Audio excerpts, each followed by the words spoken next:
Did you feel, obviously you guys don't have a few players here you expect to eventually. How impacted do you feel like this early portion of the calendar is for you because of that? We're good. I mean, we had a great meeting last night, good film session this morning, and a really good practice. And such a long season. I'm not overly concerned about some absences right now. Kuminga's the situation obviously that is unresolved though. How do you view that, and what's your belief it can get solved in a kind of clean way? Yeah, I've been talking to Mike, to get updates, and he feels pretty good that we should get this resolved in the next couple of days. So that's the hope, and we'll see where it goes. Your name has been brought up by the agent. Your name has been brought up, yeah. Things you've said just about his fit with Jimmy and Draymond, I guess. How do you like that? Have your name, things you've said being brought up in a negotiation publicly involving maybe how you feel about a player? Has this been fun for you? Has there anything that you've disliked about the way this has been handled?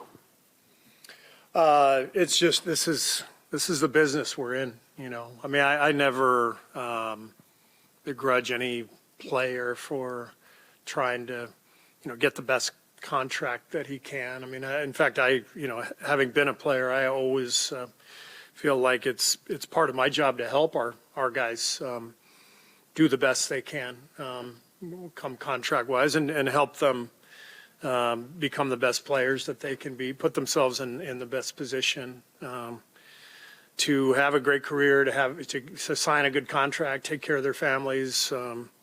These are short careers, and so I want all our players to do well. How it gets there sometimes can be messy. I'm not worried about any of that. Steph was very clear, like it's different from what's the negotiation and the player and the person.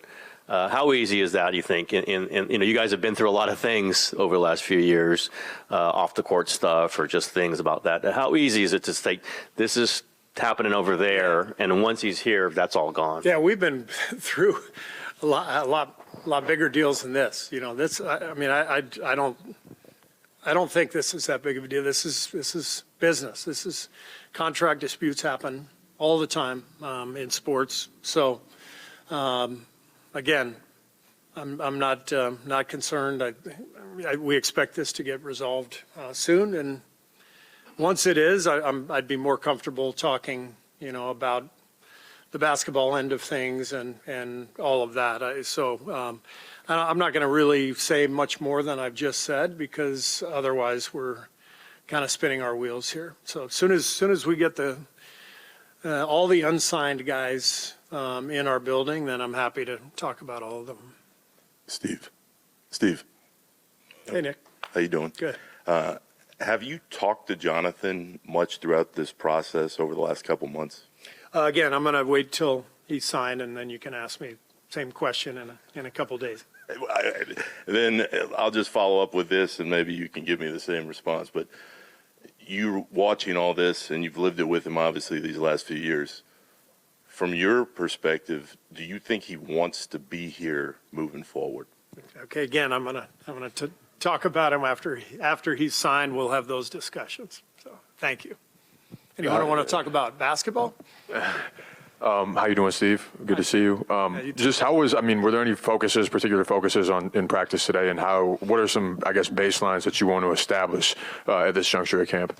Yeah, training camp is always about establishing, what you're trying to accomplish, any changes that are being made strategically, you're putting that stuff in right away. This is really the only time of year where we get a couple of weeks straight of practice time. As soon as the season starts, you guys know this, there's a game every other day. So it's really important to implement the things that we're working on, that we're changing up.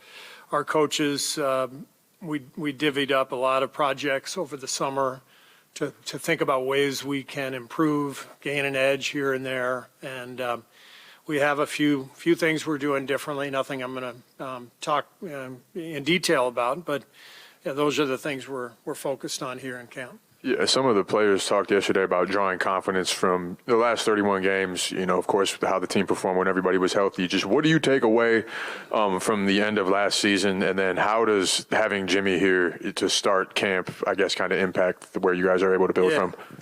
Well, everything changed as soon as we got Jimmy, for obvious reasons. He's one of the best players in the game. There was hardly a transition or an adjustment period at all. We were good instantly when we got him.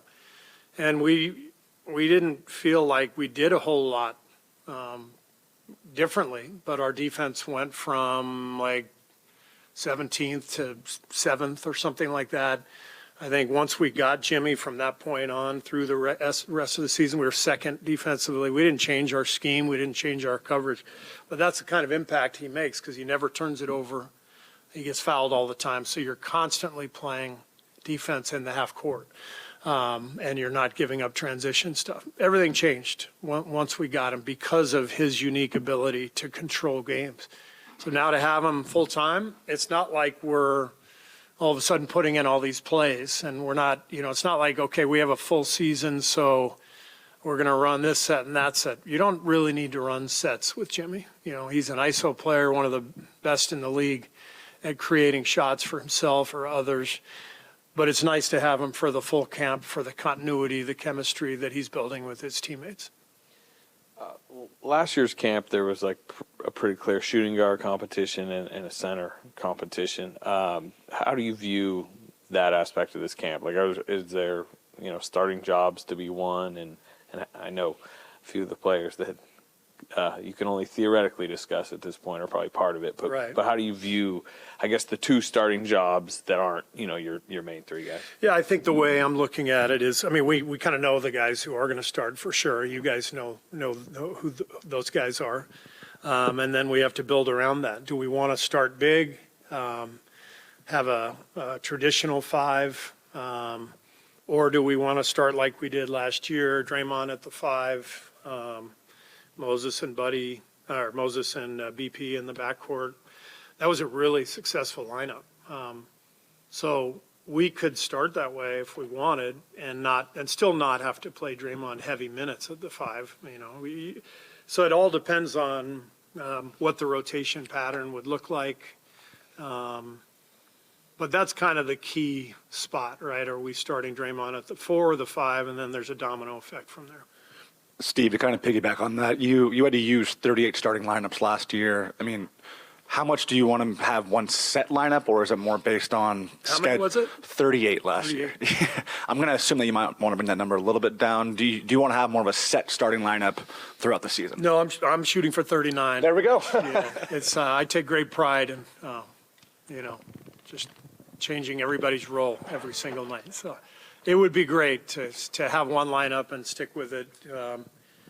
But that doesn't happen often. But it would be great to stay more consistent than we were able to last year. Hi, Steve. Hi, Jamie. Oh, How are you doing? hi, Ron. Yesterday, we asked a couple players, obviously, about having, as you were just asked, about having Jimmy from the start. And Draymond made a comment about it allows you to build your identity right off the bat. Because last year, you were just doing whatever you could to make it work because it was on the fly. How do you see the identity of this team? Is it going to be very similar to what it was those last 30 games? Or do you see somewhat of a new identity having everybody here from the start? Somewhere in between. I think we were able to establish that we were pretty good, once we got Jimmy. I think 26-8, if I'm not mistaken, after he came to us. But we're going to be a little different, right? We're going to make some additions to our roster. I think we'll be able to have better spacing than we've had 1 through 5 since I've been here. This is my 12th year. I don't remember ever having this kind of spacing, and so that alone changes some things we do offensively. We're still going to be the Warriors, the ball movement, the flow. But it'll be nice in some ways to be able to stretch the floor a little bit. We're going to miss Loon and his screening and his rebounding and everything he did for us, his leadership. But it'll be a different look a little bit different look now at the 5, and so it changes the way we approach things a little bit. Steve, yesterday we heard from a lot of guys about this mini camp, so to speak, or this time with Jimmy at his home in San Diego. And what do you think of that? I mean, it sounds like it was a lot of fun, but also what can that do for a group, before training camp? Yeah, it's good bonding. Most teams are doing similar stuff these days. Players only, a little bonding, pick up ball, getting ready for the year. It's great for those guys to be on their own without the coaches, and sets up well for camp. And just talking to a few of the guys, they had a blast. They loved it. And yeah, I'm excited. We got a good group. There's a great connection, great energy about us in practice today. And I'm really feeling good and ready to roll with these guys. And what will it mean to you to have Nick on the bench with you after he paid his dues in Santa Cruz, and just to be an assistant coach under you now? Yeah, I don't care about Nick. I care about his daughters. So Yeah, having them in town is the main thing for me. Okay, but will that be pretty special? I'm kidding, obviously. He's worked his way up. Yes, he has. And he was here in our video room Right. 5 years ago. He spent the last 4 in Santa Cruz, but he was here with us in the video room for a year. So it's not the first time we will have coached together, but it's pretty special to work with your son, and really proud of him. He did a great job in Santa Cruz, and has a good way about him, and he'll be a great addition for our staff. I don't know if this might have been one of those off-season projects for the coaches, but with such a veteran team, how much of an emphasis do you anticipate putting on managing minutes, especially for Steph, Draymond, some of those other guys who might be coming in? Yeah, that's always a factor with an older group. Especially in today's game, the pace, the mileage that these guys are putting on their bodies with the 3-point spacing. That's why we have a whole performance team to track that, and to help us kind of monitor minutes. And guys are going to be needing to take games off. Older guys tend to get banged up a little bit more. So we have to be able to win games without some of our key guys this year. And it's already been something that we discussed as a team. I feel really confident with the young guys that we have, that they can step up and fill shoes when those shoes are empty. Steve, last year you talked a lot about how Brandin played very well off ball, off of Jimmy and Steph. This year, are you looking for him maybe to play a little bit more on ball? Like you said, you need some of the young guys to step up at times. What do you see from Brandin this year? Well, this is year 3. I thought he took a big leap last year. The second half of the season, played really well. The playoff experience was perfect for him. Just to have to feel failure and respond, which he really did. I think this is a year where he takes another step, to be able to get through that crucible where, you're in the starting lineup, you're in the playoffs, spotlight's on you, you have a few bad shooting nights. Every player goes through that, and he's a tough guy and tough player. And so I just think that he's on a very natural progression to continue his improvement. And whatever that looks like, he's a versatile player. I'm very confident in whatever he's going to do. What would a next step look like for him? I think more consistency, just being aggressive, shooting the ball. Honestly, you'll laugh, but leaving the refs alone. I mean, that's important. It's important to his energy, his mindset. It's important for our team's mindset. Taking that next step in terms of just being more even-keeled. One of the hardest lessons I ever learned as a player is when you have that bad night, you have to move on quickly, and you can't let it get to you. You can't carry it over into the next day's practice. And if you're a competitor, that can be really hard. BP's a big-time competitor. He cares. So I want to help him move forward after those inevitable tough nights. Steve, you over here. I'm on it. How you doing? most of the skepticism around your team's chances to win a championship centers around the age, of course, because no team with such an experienced core has done it. What are the things that tell you that this group can do it? What are the factors that tell you that these guys can go all the way? I think the biggest thing is we have two of the best players in the league in Steph and Jimmy, and we have, I think, the best defensive player in the league in Draymond. Talent wins in this game. We have a bunch of guys who have won at a really high level, and we have a group of young guys who I really like, who have developed and worked and are ready to contribute. Even contributed last year, but even more so now. So I just like the mix, and we know the West is just loaded. Every night's going to be tough, but when you have those three guys at the top leading your group, you feel good as a coach.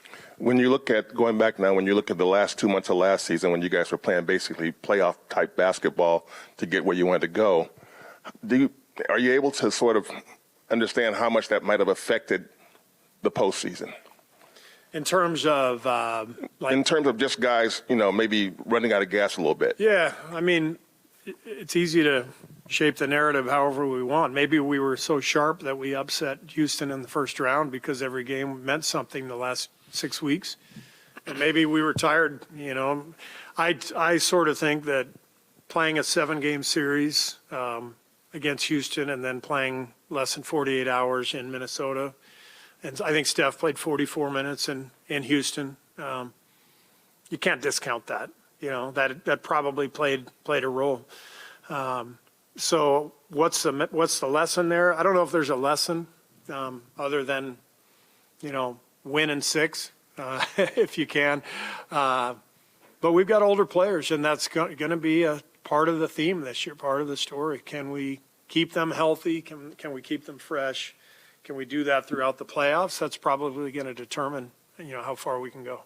Steve, Moses kind of morphed into more of a 4 for you guys last year. What do you see his positional role with this roster? Moses? Yeah.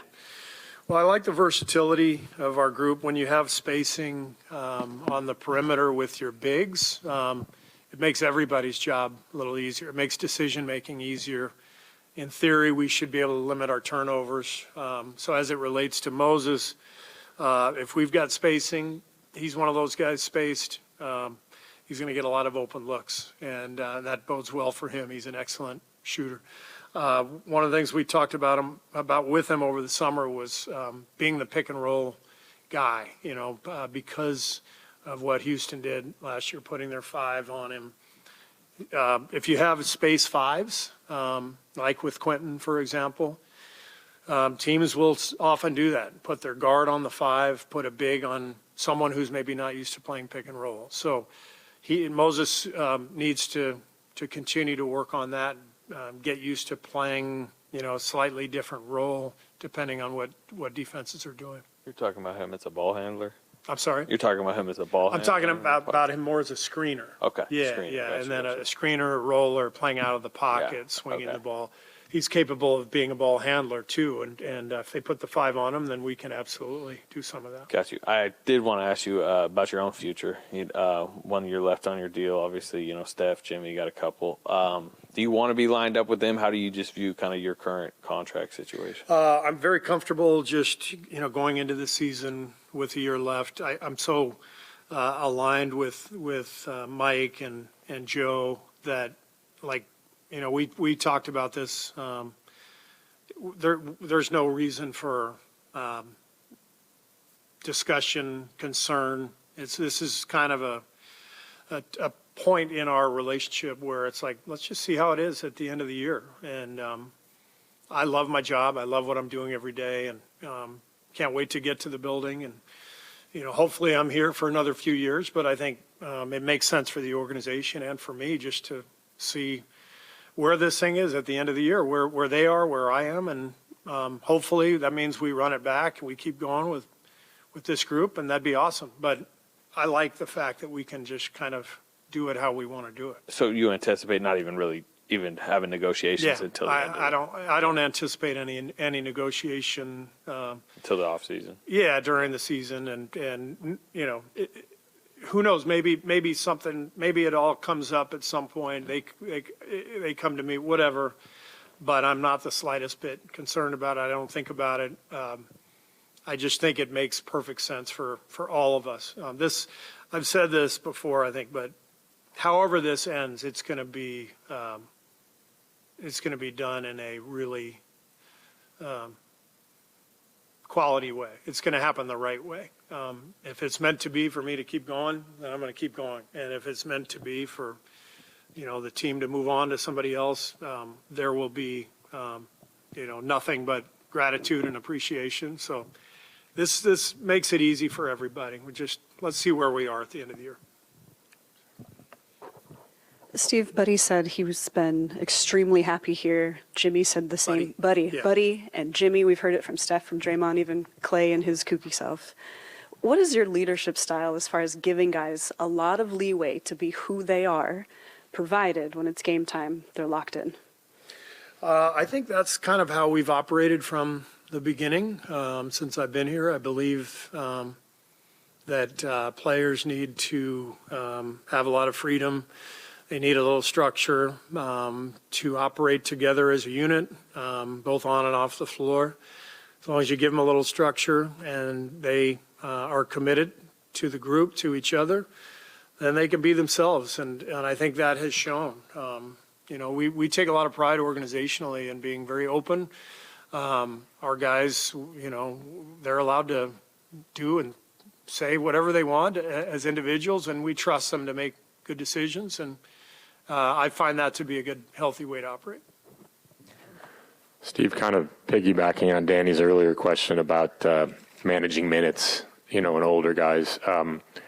How do you see, I mean, last year you had that stretch where you were playing 12 guys every night. You were kind of committed to that, but you were also very open that that wasn't the ideal. Right. Do you have any preconceived notions about numbers this year? And obviously, we don't, as we've talked about, you don't have the full roster set yet, but are you flexible to go to 12 again?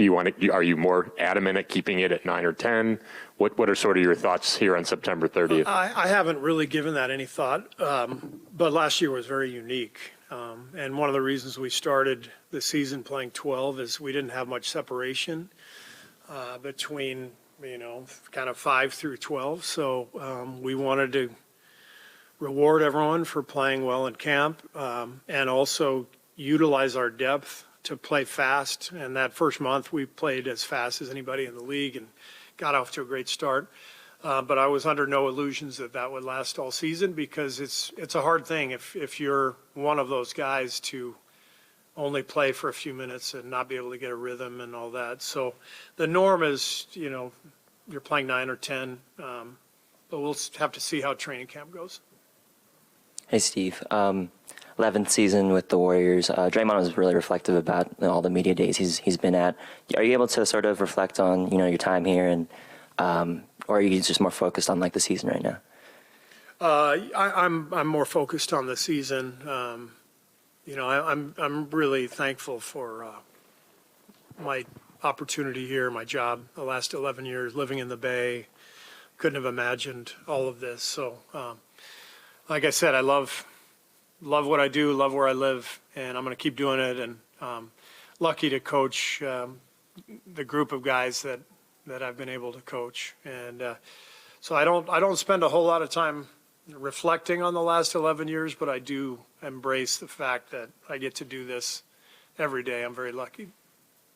What do you want to accomplish this preseason? How do you intend to just, I guess, build out camp? And with 5 preseason games, what are you, I guess, looking to establish in the next 3 weeks? Yeah, kind of the usual, you know, make sure guys have their legs underneath them by opening night and are able to play extended minutes, give everybody an opportunity to play in camp, look at some different combinations, figure out what our rotation might look like on opening night, and implement all the things that we talked about. And then do you anticipate giving maybe some of the vets, you know, some nights off in the preseason? Yeah, they'll for sure get one of the games off. We always do that. That also gives the younger guys a chance to play.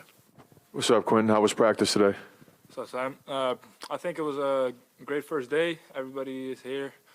Well, not everybody, but we got our legs underneath us, and looking forward for the rest of camp. Any particular focuses or points of emphasis today?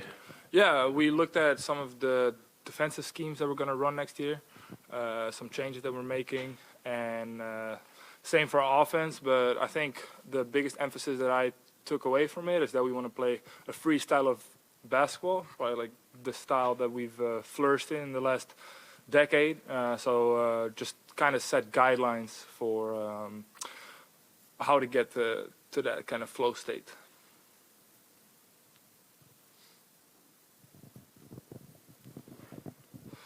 It seems like this season, this team is going to have a collection of centers who can really stretch the floor and shoot the three. How do you feel among that center group, that kind of impact for how Steph wants to play the game and how, this offense runs?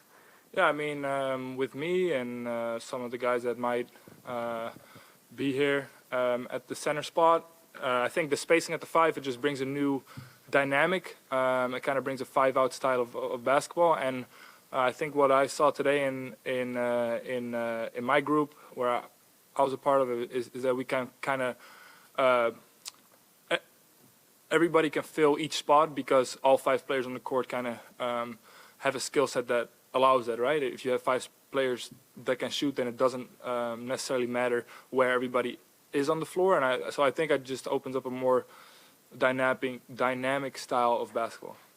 You made an impact in your rookie season, and I also wonder if you were hard on yourself in some ways. Like, what are you thinking about as you come into your second season and just wanting to be a sponge and learn everything and continue to grow? Yeah, I mean, I'm always probably the hardest on myself besides everybody else. Yeah, in a way, I'm very happy with what I did my first year, and looking back from a year, or if I would be a year back from now, I would definitely be happy with where I am. But in a way, it feels like we're back at ground zero. Like nothing is promised, so I'm just gonna have to fight again, prove in this training camp in the preseason that I can be a part of this team and that I can help us win. Quinten, now that you're no longer a rookie, do you see any changes as far as your role in being a leader, being more vocal, things like that? I think I'm 25 now, which is maybe somewhat old for a second-year player. But on the other hand, compared to our average age, I'm still fairly young. So I wouldn't say I'm in that leading role yet. But I'm a year farther, and I definitely look forward to helping the first years, our two rookies, and some of the guys in training camp. If I can help with any of my experience from last year, I'm super willing to do that. And then what are your first impressions of the rookies when it comes to Alex and Will? Both great guys. Definitely, fit in that warrior personality that they look for. Hard workers. Alex, he's been a little banged up. Haven't seen too much of him. Saw him in training camp. Plays hard. I think Will. I have played with Will. I actually like him a lot. I think his smarts. I think he plays hard. I think he plays the basketball the right way. Plays hard on defense. Both of them very talented and probably have a bright future. At this point, last year, you're probably just trying to learn everything and pick everything up as they were teaching and implementing the offense. How different is it now with a year under a belt? Yeah, it's definitely a lot easier in a way. I know most of the concepts, and it's not like I'm kind of in this. How do you say that? Like, I'm not as. In a way, you're kind of anxious, right? On day one, you don't know what's going on. There's Draymond Green, Steph Curry, all these guys, and you're trying to find your way and also learn all the plays and the whole system. And now, obviously, I'm a little more in my place, so it helps a lot. And how is your chess game coming along, especially after your big championship in Vegas? That was definitely one of the highlights of my summer. I've kind of had to put the chess to the side. I absolutely love it, but it also takes so much mental strain to because once I do something, I obviously want to get better and better. So like I would find myself trying to play learn from chess books and play chess online for 5 hours straight, and I absolutely love it. But I'm like, with the season around the corner, I have to put this to the side. I'll get back to it whenever next summer or somewhat now. Right now, the focus is really on basketball and for the season.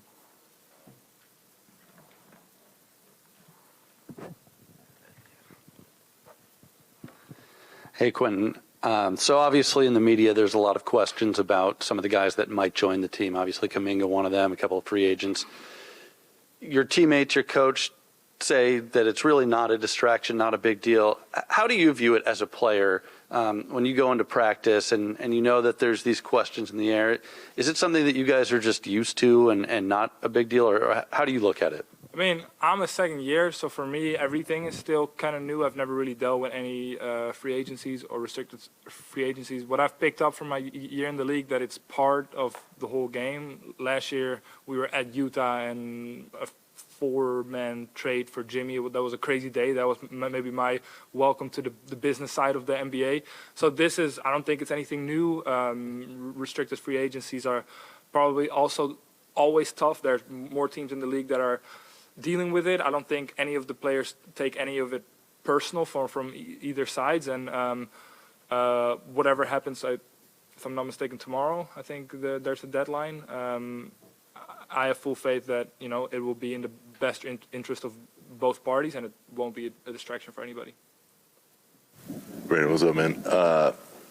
How was the first practice, given all the absences that are still kind of hovering? It was fun. Worked with what we had. Got a lot accomplished. It was good energy from everybody.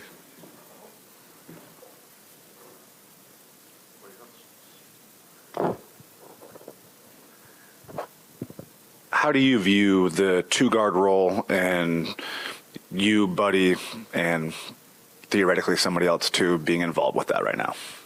You said, how do I view it? Yeah, compared to last season, compared to this season. I think it's the same way. Just respect Steve and his staff's decision, whatever they go with. And when I'm out there, just show that I'm worth playing out there. It's really just controlling what you can control. And that's the same mindset I would assume from all three of us. For sure. Steve highlighted a couple areas for your game that he thinks that you can achieve to make another leap after your strong second half. What would you say are the things that you need to do on the court to make another leap? What did he say? He said being better about talking to the refs, so not talking to the refs as much, and being more aggressive and consistent with the jumper. Yeah, I think big thing to show another leap would be emotional maturity. Talking to the refs is included in that, but just keeping a composure about myself so that my teammates see that. And those games that the veterans are out, how can we manufacture wins? And I think I'm going to be a focal part of that when they're out. So if they're going to look to me and I'm all out of whack emotionally, it becomes hard to win. So I think emotional maturity is probably the top of my list. Is there a way to work on that emotional maturity? Through experience, and I think I've experienced enough to deal with it.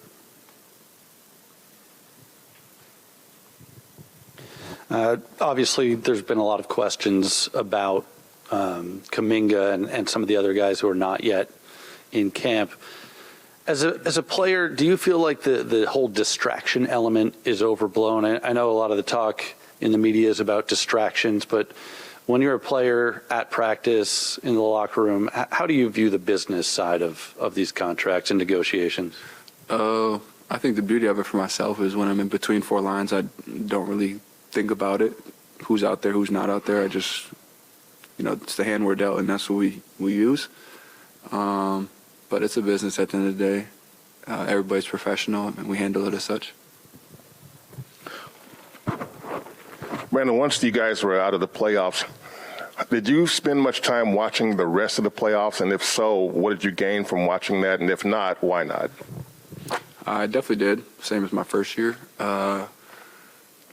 Pretty much just seeing how much physicality our series with Houston was and how it continued through with the other series. But I wouldn't say I took anything away necessarily, just the physicality ramps up each round. Was there a part of you that said, in the back of your mind, if we were healthy, we could have or might have? I don't look at theoreticals. Just what we had was what we had, and we didn't win with it. So you go back and reset for the next year.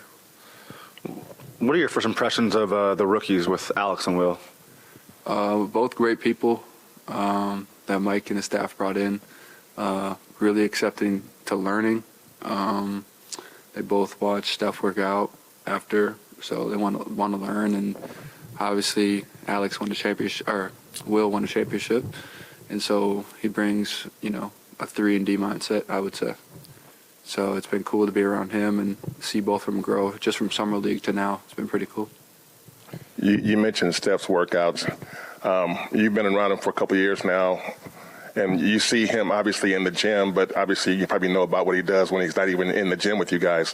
What do you think about his ability to stay committed to pushing himself to the level that he has, and how difficult do you think it will be for just everyone to do that? I think Steph's committed to excellence and greatness. He understands what it looks like and how hard it is to maintain it.